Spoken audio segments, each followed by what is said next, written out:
Bismillahirrahmanirrahim. Assalamualaikum warahmatullahi wabarakatuh. Pemirsa MTA dimanapun Anda berada, senang sekali kami dapat menjumpai Anda dalam program Titik Terang. Ini adalah program terbaru MTA yang akan membahas serta mengupas salah satu karya monumental dari Hadrat Khalifatul Masih Ar-Rabi, Hazrat Mirza Tahir Ahmad rahmatullah alaih. Karya tersebut adalah buku Christianity Journey from Facts to Fiction, atau dalam bahasa Indonesia berjudul Ajaran Kristen Perjalanan dari Kenyataan ke Khayalan. Di dalam bukunya, Huzur mengkaji doktrin ajaran Kristen yang telah melalui proses sejarah panjang selama 2000 tahun dari sudut pandang logika dan ilmiah. Saya Rakeman Ramjumaan, dan pada episode kali ini kita akan membahas tentang dosa dan penebusan dosa. Perlu kami sampaikan bahwa program ini tidak bermaksud untuk merendahkan orang-orang Kristen ataupun pribadi Yesus Kristus. Sebagai Muslim merupakan suatu unsur mendasar dalam keimanan kami untuk mengimani kebenaran Yesus Kristus, menerima beliau sebagai seorang Rasul Allah yang istimewa dan terhormat.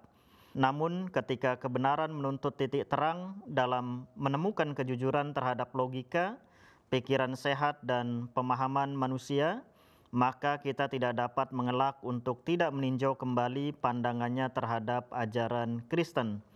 Program ini tidak bermaksud menimbulkan suatu jurang pemisah antara orang-orang Kristen dengan Kristus. Sebaliknya, program ini diharapkan menjadi titik terang bagi semua orang, untuk lebih dekat kepada kenyataan diri Yesus Kristus dan menjauh dari mitos atau dongeng khayalan yang telah diciptakan di seputar beliau. Pada episode minggu yang lalu atau sebelumnya, kita telah membahas mengenai dosa Adam dan Hawa dan bagaimana konsep dosa dan penebusan dosa menurut kekristenan. Nah, di dalam hal ini kita mengetahui bahwa konsep atau sifat azali Tuhan, yaitu keadilan, justru dengan konsep Kristen mengenai penebusan dosa semacam ini justru menjadi tercederai. Rasa keadilan itu menjadi diabaikan, dan kita lihat ini menjadi satu pertanyaan yang mendasar bahwa ini adalah keadilan macam bagaimana yang Tuhan sendiri kemudian bersifat tidak adil. Nah, di dalam pembahasan berikutnya kita juga menemukan bahwa justru berbeda dengan pemahaman Kristen mengenai dosa dan akibat-akibatnya, pernyataan Al-Quran Suci seperti yang termaktub di dalam surah Al-Fatir ayat 19, di sana dinyatakan wala taziru waziratun wizra ukhra, tiada pemikul beban yang akan memikul beban orang lain, dan juga dalam surah Al-Baqarah ayat 287 la yukallifullahu nafsan illa wus'aha. Konsep menurut Al-Quran ini lebih logik dan merupakan suatu irama murni bagi jiwa, bahwa di dalam agama itu tidak ada penebusan dosa. Nah, oleh karena itu kita juga akan melihat bagaimana paparan dari Alkitab mengenai apa yang sebenarnya terjadi pada masa dosa Adam dan Hawa serta dampak-dampak yang berlaku atas hukuman mereka. Kalau kita kaji dan pelajari misalkan kitab Kejadian pasal 3 ayat 16 sampai 19, Tuhan telah mengabulkan permintaan maaf mereka hanya sebagian, sedangkan sebuah hukuman kekal telah dikenakan kepada mereka sebagaimana yang disebutkan di dalam kitab Kejadian pasal dan ayat tersebut.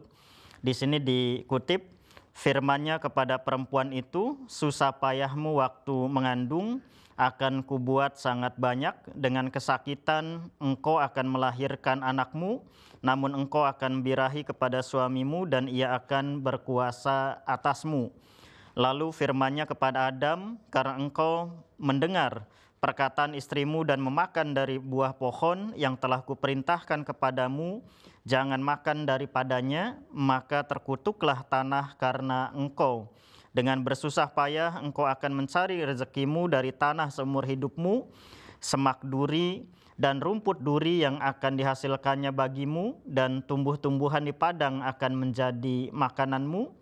Dengan berpeluh engkau akan mencari makananmu sampai engkau kembali lagi menjadi tanah.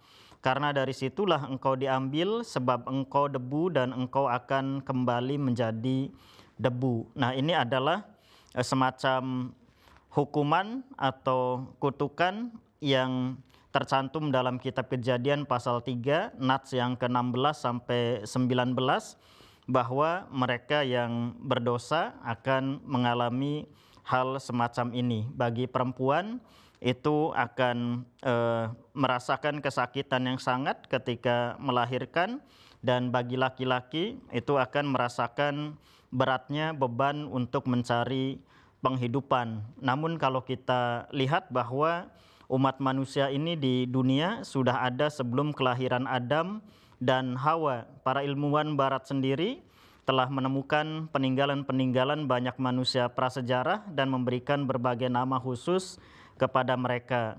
Misalnya yang seperti kita kenal ada manusia Neanderthal, mungkin yang paling banyak diketahui secara luas. Manusia Neanderthal ini hidup antara 100.000 tahun hingga 35.000 tahun yang lalu, kebanyakan di kawasan Eropa, Timur Dekat, dan Asia Tengah. Sisa tubuh seorang manusia dewasa telah ditemukan yang menjelajahi bumi sekitar 29.000 tahun sebelum Adam dan Hawa diketahui memulai masa menetap mereka yang singkat di sorga. Nah, pada masa itu, umat manusia secara fisik menyerupai kita dan hidup di Eropa, Afrika, serta Asia, dan kemudian pada zaman es, mereka menyebar ke Amerika. Demikian pula di Australia, sejarah kebudayaan asli orang-orang aborigin dapat ditelusuri hingga 40.000 tahun yang lalu. Jadi kalau kita kaitkan sejarah umum umat manusia yang sudah ada lama menetap di muka bumi dengan sejarah Adam dan Hawa yang berkisar 6.000 tahun yang lalu, ini jaraknya jauh sekali. Artinya Adam dan Hawa itu lebih belakangan hadir di muka bumi sekitar 6.000 tahun yang lalu, sedangkan sebelum itu ada manusia-manusia yang dikatakan mereka telah mendiami permukaan bumi bahkan sejak 100.000 tahun yang lalu. Bahkan Huzur pun kemudian menyebutkan telah ditemukan kerangka seorang wanita dari Haidar, Ethiopia, yang berusia 2,9 juta tahun yang lalu. Nah, oleh karena itu secara logika, apabila konsep penebusan dosa ini kita percayai, sedangkan Adam dan Hawa hidup sekitar 6.000 tahun yang lalu, maka seseorang dapat melihat ke belakang dengan penuh takjub pada sejarah yang tercatat tentang umat manusia atau Homo sapiens yang sebagaimana nama yang telah diberikan kepada mereka dalam bahasa ilmiah. Artinya adalah banyak orang-orang sebelum Adam dan Hawa yang mereka luput dari penebusan dosa ini, dan logikanya adalah apakah dosa-dosa mereka diampuni atau tidak. Nah, oleh karena itu terkait dengan penderitaan umat manusia yang berkelanjutan, kalau kita membaca keterangan Bible bagaimana Adam dan Hawa telah dihukum, nah seseorang tidak dapat menahan rasa herannya apakah rasa sakit dan perih dalam melahirkan tidak dialami oleh para perempuan hingga datangnya zaman Adam dan Hawa.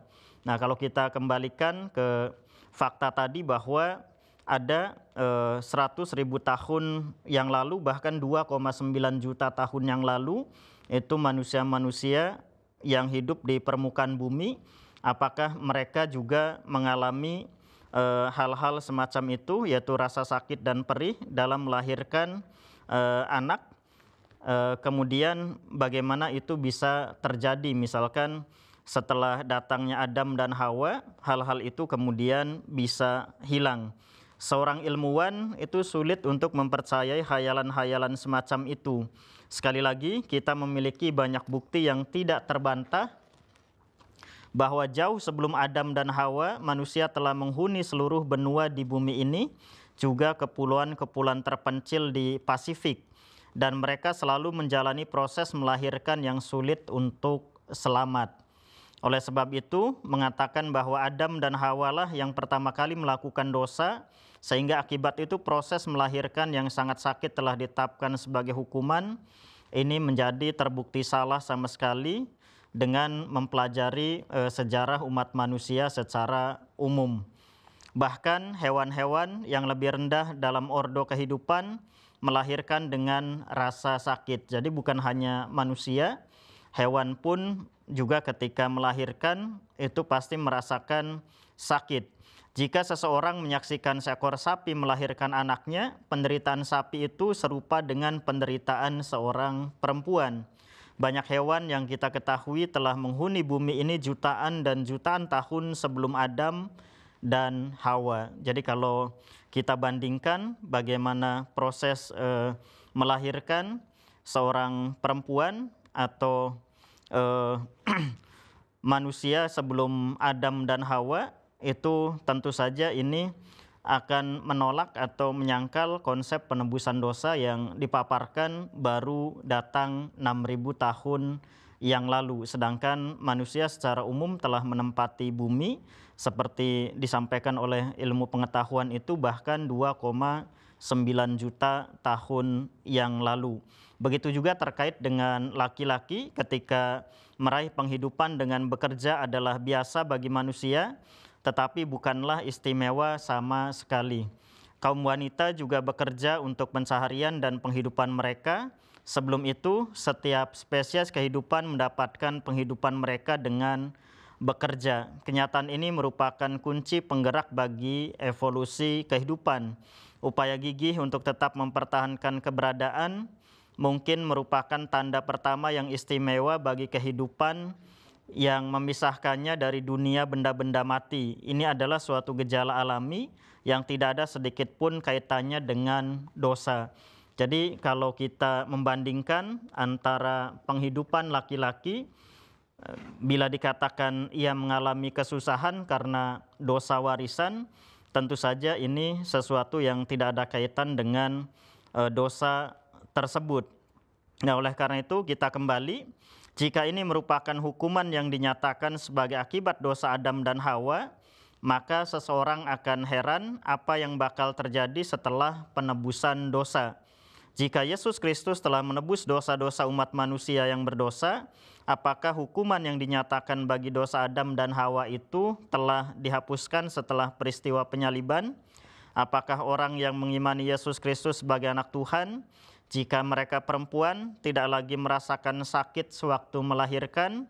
Apakah orang-orang yang beriman mulai memperoleh penghidupan mereka tanpa melakukan kerja keras seperti biasa?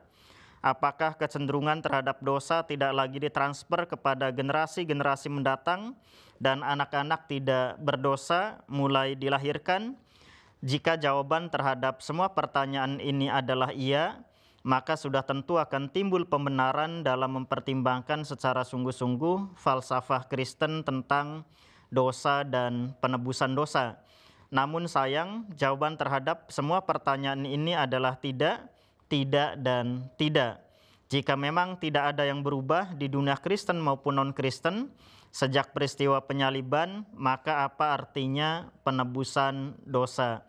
Jadi ini adalah kesimpulan Huzur yang keempat, bahwa jika memang tidak ada yang berubah di dunia Kristen maupun non-Kristen sejak peristiwa penyaliban, maka apa artinya penebusan dosa? Artinya kalau hingga saat ini perempuan pun masih merasa kesakitan ketika melahirkan dan laki-laki pun masih berpeluh atau kesulitan dalam mencari penghidupan, artinya konsep penebusan dosa telah gagal sekali dan menjadi sesuatu yang tidak ada kaitan dengan peristiwa-peristiwa tersebut.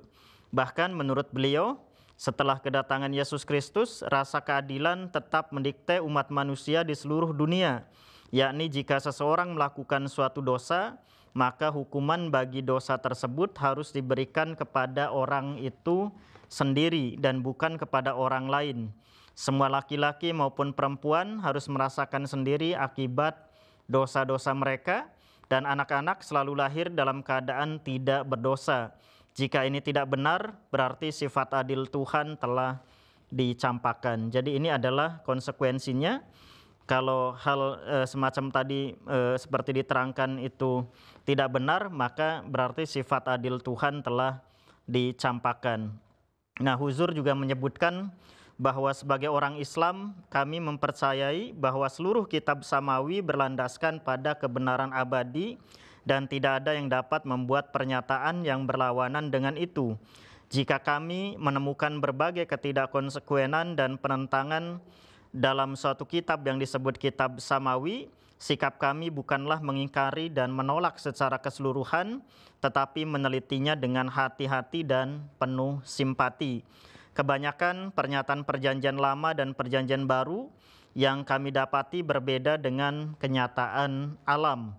Kami mencoba mengadakan pendekatan melalui penelaahan terhadap beberapa pesan samar dan kiasan yang perlu diperhatikan, atau menolak bagian teks tersebut sebagai karya tangan manusia dan bukan dari Tuhan. Nah, kemudian Huzur juga memberikan kesimpulan bahwa jika ajaran Kristen itu sendiri memang benar, ia seharusnya tidak mengandung penyimpangan apapun, fakta-fakta yang tidak dapat diterima, atau kepercayaan-kepercayaan yang mendustai alam. Itulah sebabnya mengapa kami tidak memulai dengan penelitian tekstual, tetapi langsung pada dasar-dasarnya yang melalui kesepakatan berabad-abad telah menjadi bagian-bagian falsafah Kristen yang tidak dapat dibantah. Salah satu ketidaksempurnaan itu diantaranya adalah pemahaman Kristen mengenai dosa dan penebusan dosa. Dan Huzur sendiri juga di sini menekankan bahwa seseorang di suatu tempat dalam sejarah Kristen telah keliru dalam memahami hal-hal tersebut dan mencoba menafsirkannya berdasarkan petunjuk pengetahuannya sendiri, dan akibatnya dia telah menyesatkan generasi-generasi berikutnya. Nah, oleh karena itu kita akan masuk dalam pembahasan apa itu dosa warisan, dan Huzur di sini menyampaikan bahwa marilah kita umpamakan demi suatu dalil bahwa Adam dan Hawa benar-benar telah melakukan dosa sebagaimana diterangkan dalam Perjanjian Lama dan telah dijatuhi hukuman sesuai hal itu. Menurut kisah yang berlaku, hukuman itu tidak hanya dijatuhkan kepada mereka, tetapi juga kepada seluruh anak keturunan mereka. Sekali hukuman itu telah ditentukan dan dijalankan, mengapa harus ada hukuman lainnya? Sekali suatu dosa telah dihukum, itu sudah selesai. Sekali suatu keputusan telah ditetapkan, tidak ada satupun yang berhak menambahkan hukuman demi hukuman lebih banyak lagi secara terus-menerus. Dalam kasus Adam dan Hawa, ini tidak hanya tentang mereka telah dikecam secara keras dan dihukum melebihi dosa yang telah mereka lakukan, tetapi bentuk hukuman yang telah diteruskan kepada anak keturunan mereka itu juga sangat layak dipertanyakan. Nah, oleh karena itu di sini ditekankan bahwa mendapat hukuman secara terus-menerus karena dosa-dosa nenek moyang kita adalah suatu hal tersendiri, tetapi terpaksa melanjutkan dosa sebagai akibat kesalahan nenek moyang seseorang adalah suatu hal yang buruk sekali. Mari kita simak realita-realita nyata dalam apa yang dialami manusia dan mencoba memahami falsafah Kristen tentang kejahatan dan hukuman dalam kaitannya dengan pengalaman hidup kita sehari-hari. Misalnya menurut beliau, suatu keputusan telah ditetapkan bagi seorang penjahat yang bobotnya jauh lebih berat serta lebih keras dari kejahatan yang telah dilakukannya. Hal ini tentu saja dapat menimbulkan kecaman kuat dan keras dari setiap orang yang berakal terhadap suatu hukuman yang berat dan tidak seimbang seperti itu. Atas dasar pandangan ini, sangat sulit bagi kita untuk mempercayai bahwa hukuman yang telah dijatuhkan terhadap Adam akibat dosanya itu berasal dari suatu Tuhan yang adil. Nah, ini tidak hanya masalah hukuman yang tidak seimbang, ini adalah suatu hukuman yang berdasarkan pemahaman Kristen terhadap perbuatan Tuhan telah menentang atau melewati jangka masa kehidupan Adam dan Hawa serta telah diteruskan generasi demi generasi kepada anak keturunan mereka. anak keturunan yang menderita akibat hukuman orang tua mereka itu sendiri sebenarnya sudah merupakan suatu bentuk yang lebih jauh dari pelanggaran terhadap keadilan melampaui batas-batas terakhirnya. Namun kita tidak membicarakan hal itu. Menurut Huzur, jika kita sedang sial menyaksikan suatu keputusan yang ditetapkan oleh seorang hakim zaman sekarang yang membuat anak-anak, cucu-cucu, cicit-cicit, dan seterusnya demi seorang penjahat menjadi terpaksa oleh hukum melanjutkan perbuatan dosa dan melakukan kejahatan-kejahatan serta memperoleh hukuman sesuai itu sampai kiamat, maka bagaimana nantinya reaksi masyarakat zaman sekarang yang telah mendapatkan suatu makna universal keadilan melalui peradaban. Nah, oleh karena itu Huzur juga kembali mengingatkan bagaimana kasus yang terjadi antara dua kelompok yang mempercayai antara konsep penebusan dosa dengan yang tidak mempercayai penebusan dosa yang telah disinggung pada episode sebelumnya, yaitu pada abad kelima kelompok Augustinus, yaitu seorang bishop dari Hippo, ini terlibat dalam perlawanan dengan gerakan Pelagian mengenai persengketaan tentang tergelincirnya Adam dan Hawa. Jadi Augustinus, uskup dari Hippo ini menyatakan bahwa kelompok Pelagian ini adalah kelompok yang telah melenceng atau menyeleweng dari akidah penebusan dosa, karena mereka beranggapan, yaitu Pelagian memiliki kepercayaan bahwa dosa Adam hanya berdampak pada diri Adam sendiri dan tidak pada seluruh umat manusia. Dan setiap anak lahir bebas dari dosa serta mampu menjalani kehidupan yang bersih dari dosa atas kekuatannya sendiri, dan banyak orang yang sudah berhasil melaksanakan itu. Nah, menurut Huzur kesimpulannya adalah mereka yang benar telah dinyatakan sebagai pelaku penyimpangan, siang telah dinyatakan sebagai malam, dan malam sebagai siang. Bid'ah dinyatakan sebagai kebenaran, sedangkan kebenaran dinyatakan sebagai bid'ah. Jadi di sini intinya Huzur menyatakan bahwa konsep dari kelompok Pelagianlah yang dianggap benar, sedangkan konsep dari Augustinus itu dinyatakan sebagai salah. Baik, pemirsa MTA dimanapun Anda berada, demikianlah pembahasan kita pada episode kali ini terkait dosa dan penebusan dosa. Semoga bisa menjadi titik terang dan hazanah ilmu bagi kita semua. Amin. Insya Allah kita akan bertemu lagi di program Titik Terang episode berikutnya. Kami pun ingin mengajak Anda untuk senantiasa menyaksikan program-program menarik MTA lainnya, terutama khutbah Jumat Hazrat Khalifatul Masih Al-Khamis Ayyadahullah Ta'ala bin Asril Aziz hanya di MTA Indonesia. Jazakumullah atas perhatian dan kebersamaan Anda. Saya Rakeman Ramjumaan beserta segenap kru yang bertugas mohon undur diri. Wassalamualaikum warahmatullahi wabarakatuh.